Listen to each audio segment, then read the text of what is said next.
Bacaan dari kitab pertama Raja-Raja. Sekali peristiwa, Tuhan berkata kepada Nabi Elia, "Elisa bin Safat dari Abel Mehola harus kau urapi menjadi nabi menggantikan engkau." Maka pergilah Elia menemui Elisa bin Safat. Pada waktu itu, Elisa sedang membajak dengan 12 pasang lembu, dan ia sendiri mengendalikan yang ke-12. Elia lewat di dekatnya dan melemparkan jubahnya kepada Elisa. Segera Elisa meninggalkan lembu-lembunya, mengejar Elia dan berkata, "Perkenankanlah aku mencium ayah dan ibuku dahulu, lalu aku akan mengikuti engkau." Jawab Elia kepadanya, "Baiklah, pulanglah dahulu dan ingatlah apa yang telah kuperbuat kepadamu." Elisa lalu meninggalkan Elia, mengambil pasangan lembu itu untuk menyembelihnya. Lalu ia memasak dagingnya dengan kayu bajak itu sebagai kayu api, dan memberikan daging itu kepada orang-orangnya, dan mereka pun memakannya. Sesudah itu, bersiaplah Elisa, lalu mengikuti Elia dan menjadi pelayannya. Demikianlah sabda Tuhan.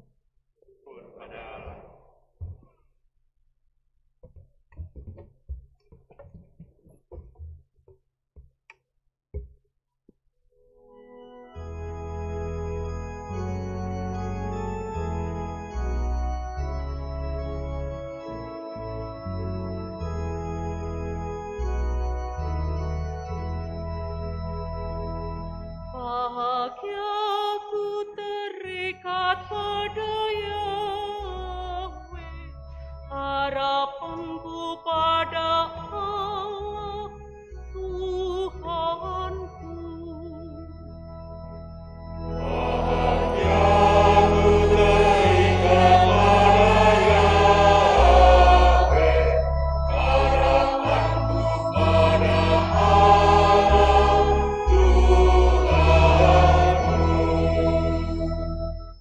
Jagalah aku ya Allah, sebab padamu aku berlindung. Aku berkata kepada Tuhan, Engkaulah Tuhanku. Engkaulah bagian warisan dan pialaku. Engkau sendirilah yang meneguhkan bagian yang diundikan kepadaku.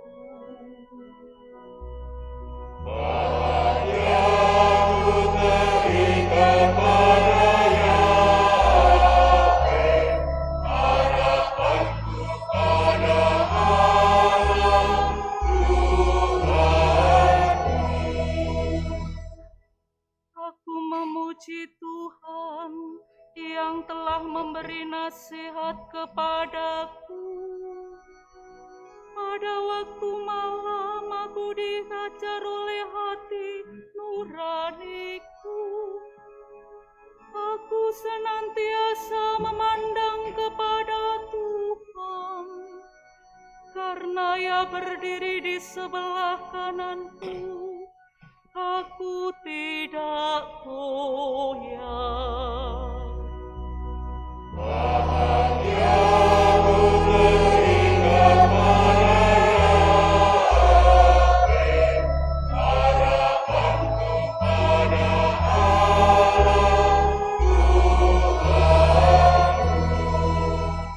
Sebab itu hatiku bersukacita dan jiwaku bersorak-sorai, dan tubuhku akan diam dengan tentram, sebab Engkau tidak menyerahkan aku ke dunia orang mati, dan tidak membiarkan orang kudus-Mu melihat kebinasaan. Bahagia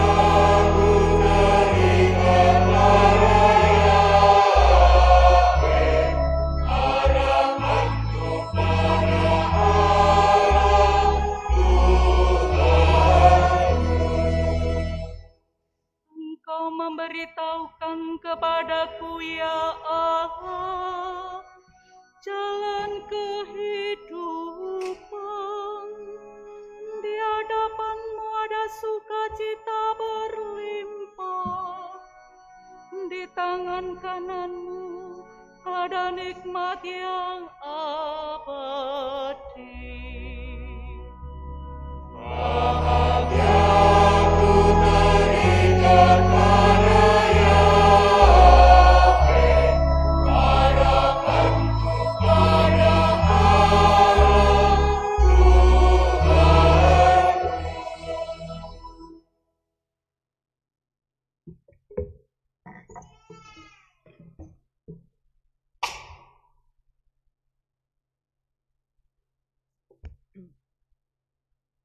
Bacaan dari surat Rasul Paulus kepada jemaat di Galatia.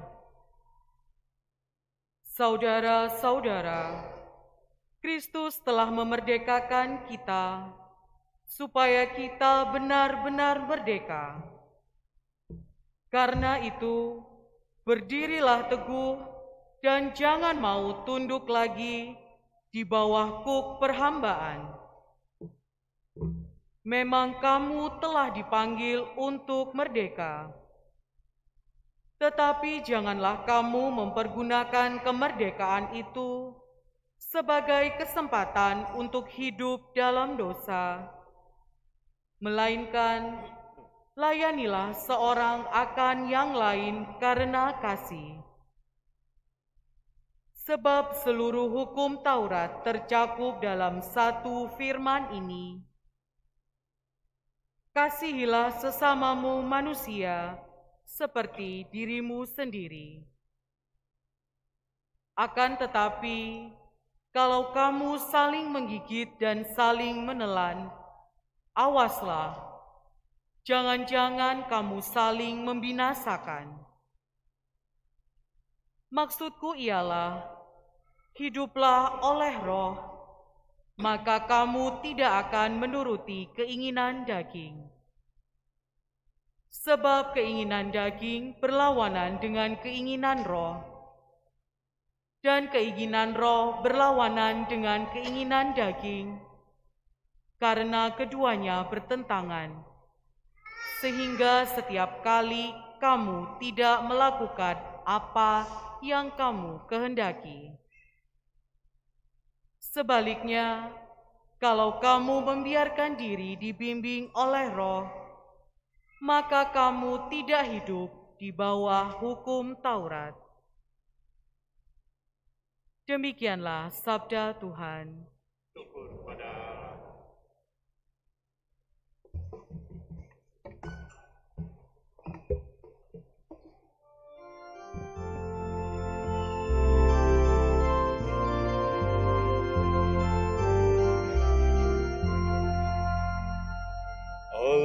Alleluia, alleluia, alleluia.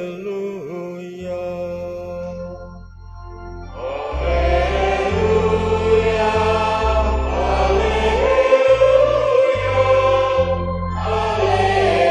alleluia. Bersabdalah ya Tuhan, sebab hamba-Mu mendengarkan. Sabda-Mu adalah sabda hidup yang kekal. Haleluya, haleluya,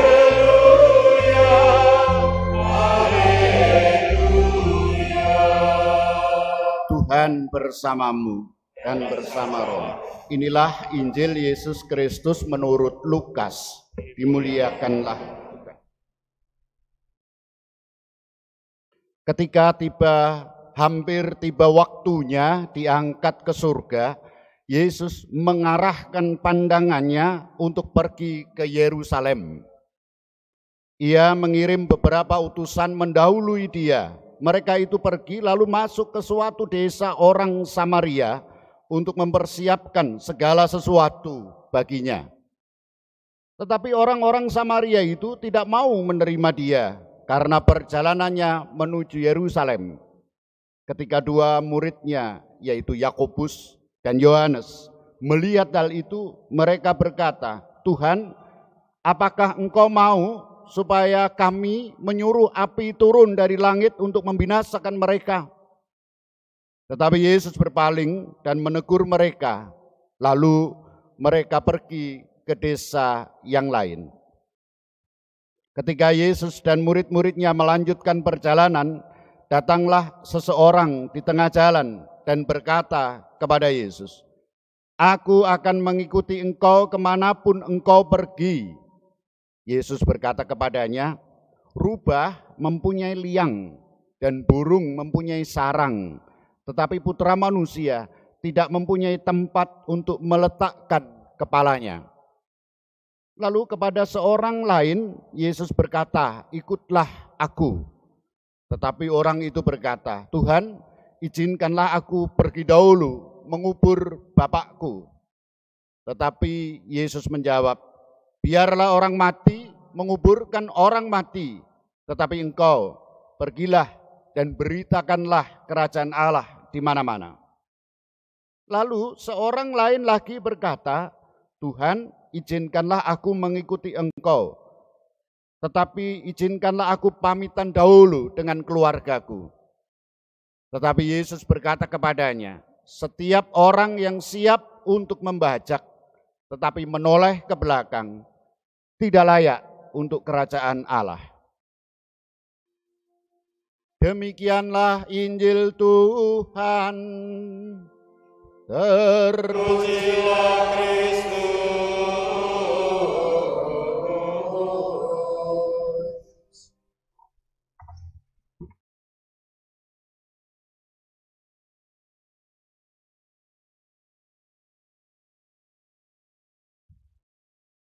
Hari ini para saudara bersama para rasul kita mengikuti Tuhan Yesus memasuki Yerusalem.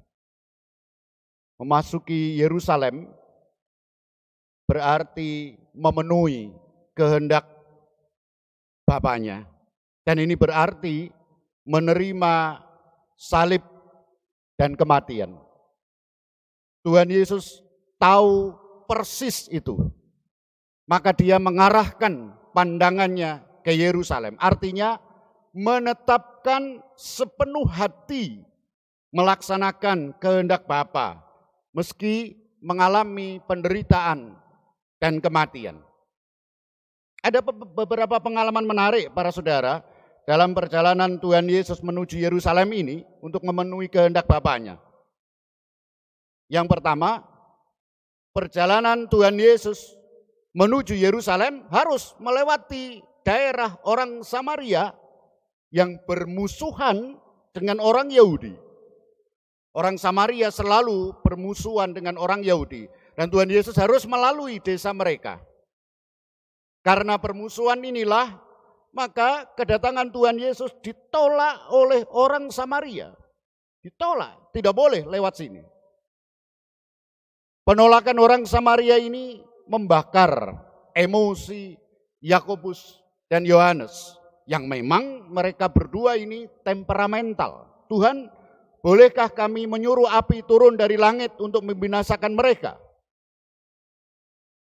Tuhan Yesus berpaling dan menegur mereka tanpa mengatakan apapun. Lalu mengajak untuk pergi ke desa lain. Para saudara, jelas sekali Tuhan Yesus menolak sikap arogan, mentang-mentang, sombong, balas dendam, kekerasan, dan intoleran yang tidak sependapat basmi saja. Tidak.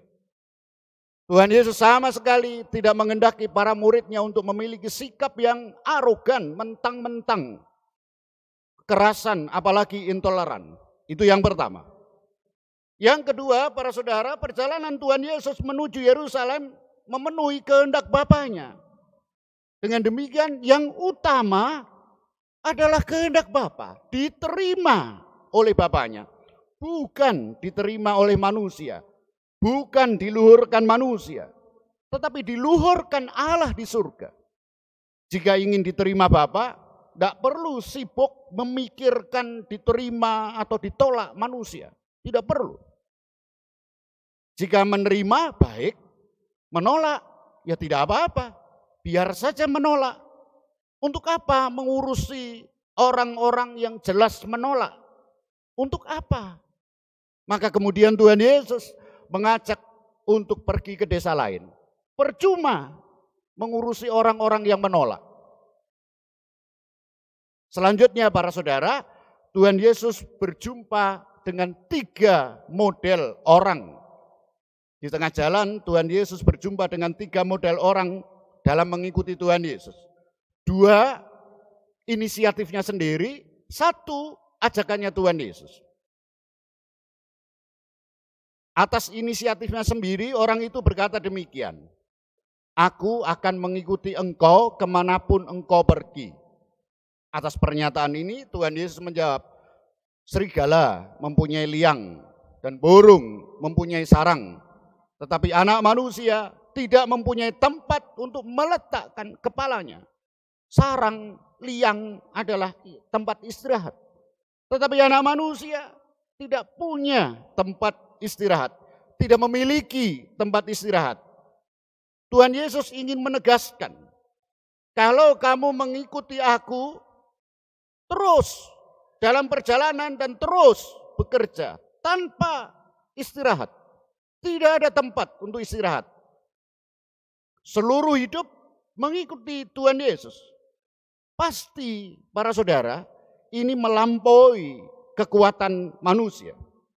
Manusia butuh berhenti, butuh istirahat. Tetapi itu bukan itu yang dimaksud Tuhan Yesus. Jadi mengikuti Tuhan Yesus itu bukan berarti ada waktu mengikuti, lalu berhenti istirahat, lalu mengikuti lagi. Bukan. Seluruh hidup. Seluruh hidup. Dan ini tidak mungkin tanpa kekuatan Allah sendiri. Tidak mungkin. Selanjutnya para saudara, orang yang kedua ikut Tuhan Yesus atas inisiatifnya sendiri dengan mengatakan, Tuhan, aku akan mengikuti engkau, tetapi izinkanlah aku pamitan dulu dengan keluargaku. Pamitan yang di sini yang dimaksud bukan sekedar minta izin, saya pamitan sama keluarga, bukan. Yang dimaksud dengan pamitan di sini adalah membereskan terlebih dahulu segala hal untuk melepaskan diri dari keterikatan pada keluarga. Banyak menurut tata cara adat budaya Yahudi. 1, kewajiban terhadap orang tua. Anak wajib menemani orang tua, menjamin kesejahteraannya sampai orang tua meninggal. Yang kedua, soal warisan. Banyak urusannya. Dengan demikian para saudara, izin pada keluarga menjadi alasan untuk menunda dalam mengikuti Tuhan Yesus. Bukan sekedar saya pulang ke rumah, pamit Bapak Ibu saya ikut Tuhan Yesus. Bukan itu. Tapi banyak urusan pamitan dengan keluarga ini. Karena harus melepas keterikatan terhadap keluarga. Atas apa yang disampaikan orang ini Tuhan Yesus menjawab, setiap orang yang mau membajak tetapi menoleh ke belakang tidak layak untuk kerajaan Allah. Para saudara, mengikuti Tuhan Yesus fokus ke depan. Jangan ditunda dengan alasan keterikatan keluarga. Keluarga jangan dipakai, dijadikan alasan untuk menunda ikut Tuhan Yesus. Ini saja yang ingin disampaikan Tuhan Yesus. Jangan keluarga dijadikan kambing hitam untuk keputusan mengikuti Tuhan Yesus. Selanjutnya para saudara, yang ketiga, atas inisiatif Tuhan Yesus. Tuhan Yesus berkata kepada orang itu, ikutlah aku. Tetapi orang itu berkata, izinkanlah aku dahulu mengubur bapakku. Tentu yang dimaksud mengubur bapak itu bukanlah sekedar memakamkan seperti yang kita lakukan. Bukan. Yang pasti kalau bapaknya sedang meninggal, orang ini tidak keluyuran ikut Tuhan Yesus. Pasti. Kalau bapaknya sedang meninggal, dia pasti nunggui di rumah. Tidak mungkin dia meninggalkan rumah. Maka yang dimaksud menguburkan bapak, ini adalah menyelesaikan segala sesuatu yang harus diselesaikan seorang anak kepada orang tua. Baru mengikuti Tuhan Yesus. Atau dengan kata lain, menunggu sampai waktu segala kewajiban anak kepada orang tua selesai. Orang tua meninggal, selesai. Atas alasan penundaan ini Tuhan Yesus menjawab, biarlah orang mati menguburkan orang mati. Tetapi engkau pergilah, beritakanlah kerajaan Allah di mana-mana. Para saudara yang terkasih, dengan jawaban ini Tuhan Yesus menegaskan, jangan menunda dengan berbagai kesempatan. Jangan menunda. Nanti kehilangan kesempatan. Banyak penundaan itu banyak terjadi di zaman sekarang, banyak. Tunggu saya pensiun. Tunggu saya ekonomi saya beres. Tunggu anak-anak sudah besar. Tunggu. Kehilangan kesempatan. Tuhan Yesus ingin mengajak saya dan para saudara, jangan pernah menunda untuk mengambil keputusan mengikuti Tuhan Yesus. Para saudara yang terkasih, kehidupan sehari-hari bukanlah sesuatu yang dipertentangkan dengan mengikuti Tuhan Yesus. Justru sebaliknya, dalam kehidupan sehari-hari dengan berbagai macam kesibukan itulah saya dan para saudara diajak untuk mengikuti Tuhan Yesus. Maka Tuhan Yesus berharap janganlah menunda dengan berbagai macam alasan. Nanti kehilangan kesempatan. Para saudara yang terkasih, sangat jelas. Mengikuti Tuhan Yesus berarti menolak sikap arogan, sombong, mentang-mentang, kekerasan, intoleran. Dan ketiga model orang yang mengikuti Tuhan Yesus tadi, baik yang diajak Tuhan Yesus maupun dari inisiatifnya sendiri, tidak ada reaksi. Apakah orang itu ikut atau tidak? Tidak disebutkan, tidak diceritakan di dalam Injil. Tidak ada reaksi. Maka sebenarnya reaksi orang-orang ini adalah reaksi saya dan Anda. Anda diajak untuk menjawabnya. Tidak ada reaksinya. Tidak disebutkan bahwa tiga orang itu jadi ikut atau tidak? Tidak. Maka Andalah dan saya yang menjawabnya. Demikian juga dua model yang atas inisiatifnya tadi, alasan penundaan. Dengan kata tetapi, dan itulah yang sering saya dan para saudara katakan. Saya mau tetapi itu menunda. Itu bukan kata-kata halus, sama sekali bukan. Tetapi itu memang menolak tetapi dengan menunda. Maka semoga kita memperoleh berkat Allah yang sudah memutuskan untuk mengikuti Tuhan Yesus semakin dimurnikan dalam mengikuti Tuhan Yesus dan mengurangi kata-kata tetapi karena penundaan. Berkat Allah senantiasa menyertai kita semua. Amin. Kita hening sebentar Bapak Ibu dan para saudara, kita kembali kepada diri kita masing-masing. Bagaimana selama ini kita dalam mengikuti Tuhan Yesus?